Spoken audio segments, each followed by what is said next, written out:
So, this will be the semi-final of the Milton Keynes Premier Challenge. I'm going to be going against Mr. Bird Jesus, and I believe it was his first ever tournament, so it's always good to have new people getting into the VGC scene. So he's going to be running a Big Six team with a Sableye, so the Sableye is quite an interesting addition. I'm going to lead off with my Gengar and Sizzle because that was my go-to Big Six lead when I was using this team back in January. It's Mega Gengar now and not a Lum Sizzle, so maybe it's not as optimal, but I think it still works out quite well here. So I'm expecting a Fire Punch onto my Sizzle, or at least a Fire move, so I definitely want to switch out into my Kyogre this turn.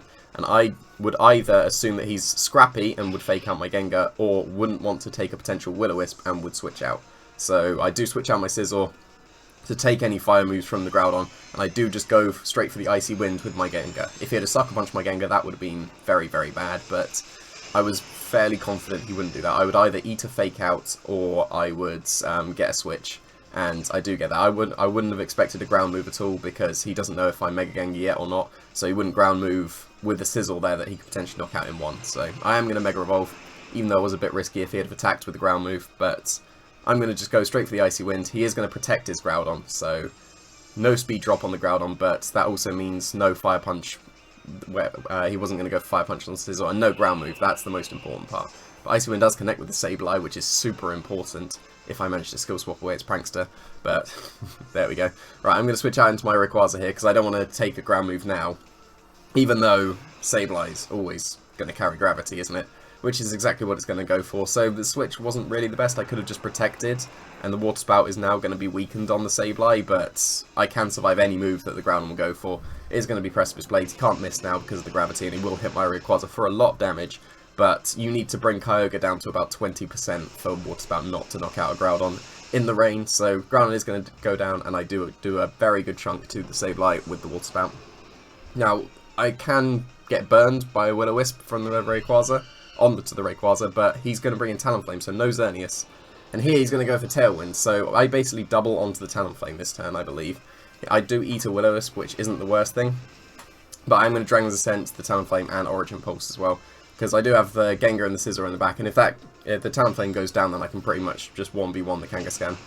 So I can Superpower it, I can stall out the Sucker Punches with the Gengar, so I don't know if the Sableye has an attack move like Foul Play or Feint at this point, but he did just go for Will-O-Wisp, but I do get a double knockout with the Origin Pulse, which is nice, because now he's only got his Kangaskhan. I've got a burn Rayquaza, but I've also got 4 Pokemon, so Kangaskhan can't knock out 4 Pokemon, because I can just 2v1 for the whole time, even though I'm burned, and I can miss Origin Pulse, but I can't miss Sludge Bomb, and I can't miss Superpower, so I've definitely won at this point. So it doesn't really matter what he does. He should just play for some more information, if he can get any more, but I should just keep Dragon Ascenting and Origin Pulsing. I have revealed both Water Spout and Origin Pulse, but he's got no potential Wide Guard apart from the Smeargle, I guess, so that's the only issue with revealing both, but I needed to go for the Origin Pulse, because Water Spout wouldn't have done enough if he had Brave Birded me and not knocked me out if he would, like, say, wasn't Life Orb. So Dragon Ascent's not going to do much because of the burn, and oh, he did fake out my Kyogre. Okay, fair enough, but it doesn't really matter at this point. We're just going through the motions. It's going to Power Up Punch, which does make sense. It would need to knock out the Kyogre for him to have a chance at this point, but it's not going to because I've got nice EVs.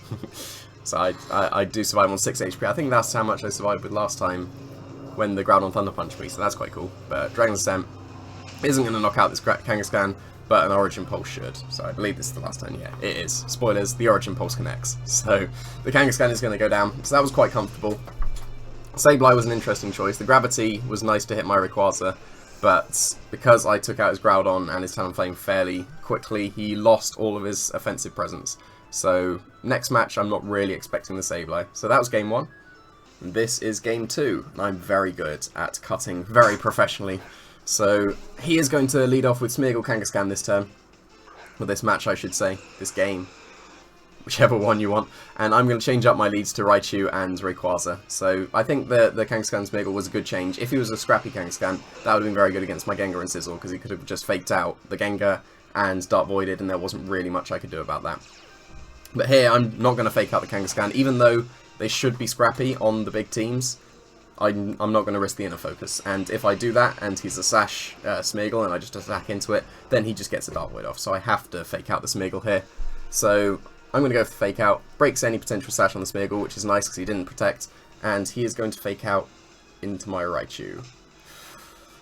It's a bit of a mistake there. So you shouldn't really ever Fake Out something that's faster than you if they could Fake Out the other thing that's not faking out. Like, unless you've got a Fake Outer and a Ghost, then don't Fake Out the faster Fake Outer. So I do get a free Swords Dance here. I was expecting to take a Double Edge at worst or a potential Fake Out, but I do get the Swords Dance up for free, which is very nice.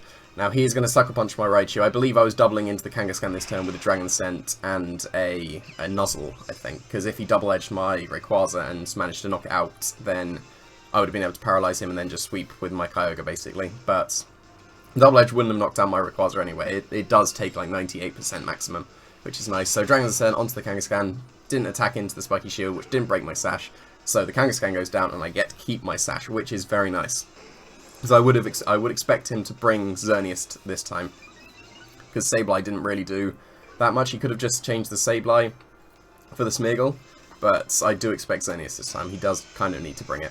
And there's the Xerneas. So I would expect Talonflame in the back, because you don't often bring Groudon to the Rayogre matchup. So I would expect Talonflame in the back now. So he has got the Smeagol Xerneas out. He could pull off something with the right support from the Smeagol, but the Sash has been broken, so I can just attack straight up into it with a Dragon Scent or Extreme Speed. I really should probably go for Extreme Speed, because then I don't lower my defenses, but it doesn't really matter because I have the Focus Sash. So I'm going to Dragon Scent, no double protect from the Smeagol, which is nice, because then that could have potentially broken my Sash, and as he Geomancied, he could have pulled it back, but the Smeagol does go down.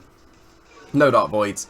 And even if he goes for Geomancy, then the Water Spout will be single target in the rain, because I've not got my airlock up, so it is going to do a lot to the Xerneas. He does go for the Geomancy, which was the right play, because he needs to get some kind of momentum back into the match. But now I do get full-powered single target Water Spout, and I would expect it to do about half, because Water Spouts usually do about maybe 40% to Xerneas's, so I would expect it to go into the yellow, and that is what I'm hoping for.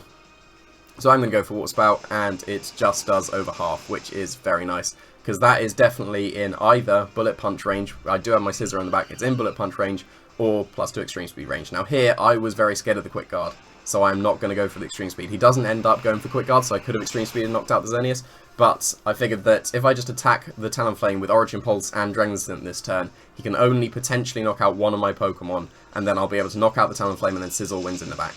So Dazzling Gleam ends up not knocking out my Kyogre, which is very nice for me. And the Sash does save my Rayquaza. And Dragon Scent does go onto the Talonflame. It's easily going to be a knockout. So the only risk here with this play was an Origin Pulse miss on the Talonflame. If I'd have missed the Talonflame, then I think I'd have probably lost if he'd have still had Quick Guard. Because if he'd have Brave Birded my Rayquaza and Dazzling Gleamed, and then I would have missed my Origin Pulse. If he did have Quick Guard, then he could have still won, because I wouldn't have been able to Bullet Punch the Xerneas, and he would have been able to Dazzling Gleam sweep. So that play was kind of risking an 85% chance, and it was risking Origin Pulse, which is one of the worst moves in the game.